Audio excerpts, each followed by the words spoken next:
बोलो बोलो देवघर वाले बाबा की। गले देवा घर में आदमन जी सोना संग गले देवा घर में आदमन जी सोना संग गले देवा घर में। Music by Ramdev Yadav. भगल शादी कैली जते सोवल फरा बाबा के नजर में रहत न खतरा बाबा के नजर में रहत न खतरा। भगल शादी कैली जते सोवल फरा बाबा के नजर में रहत न खतरा। छै नहीं हो भैया एनी ओनी कोई सहारा में कोई सहारा में ओनी कोई सहारा में। आदमन जी सोना संग गले देवा घर में गले देवा घर में गले देवा घर में। आदमन जी सोना संग गले देवा घर में गले देवा घर में गले देवा घर में। बोलो बोलो डमरू वाले बाबा की।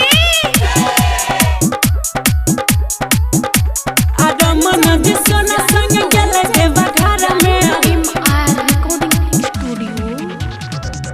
बहाबा के कृपा जब एकरा पर दुश्मन न करे कुछो कहता निसाही कहता निसाही। बहाबा के कृपा जब एकरा पर दुश्मन न करे कुछो कहता निसाही। जिंदगी कटियावा खुशी के लहर में खुशी के लहर में खुशी के लहर में। आदमन जी सोना संग गले देवा घर में गले देवा घर में गले देवा घर में। आदमन जी सोना संग गले देवा घर में गले देवा घर में गले देवा घर में। Music by Ramdev Yadav. आदमन जी सोना संग गले देवा घर में गले देवा घर में।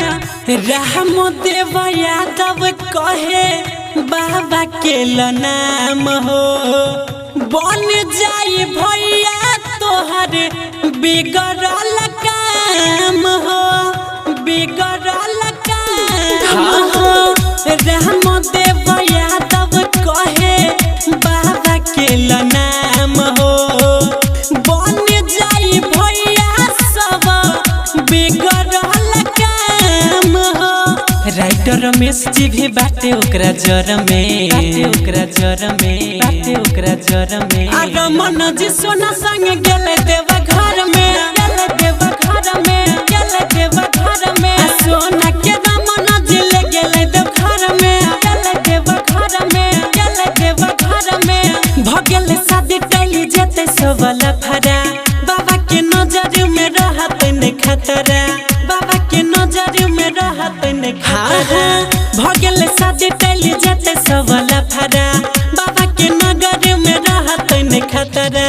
छै नहीं हो भैया एनी ओनी कोई सहारा में कोई सहारा में ओनी कोई सहारा में। आदमन जी सोना संग गले देवा घर में गले देवा घर में गले देवा घर में। आदमन जी सोना संग गले देवा घर में गले देवा घर में गले देवा घर में। Mix by MR recording studio Agropatti Chowk.